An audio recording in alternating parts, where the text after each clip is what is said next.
সময় বদলে গেছে, বদলে গেছি আমিও।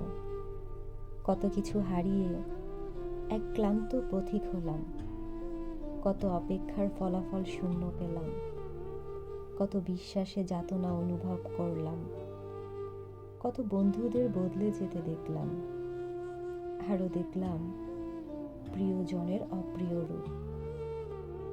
বিশ্বাস হারালাম, বন্ধু হারালাম, প্রিয়জন হারালাম, কিন্তু ব্যক্তিত্ব হারাইনি। আমি নিজেকে ভাঙতে ভাঙতে গড়েছি, একা চলতে শিখেছি।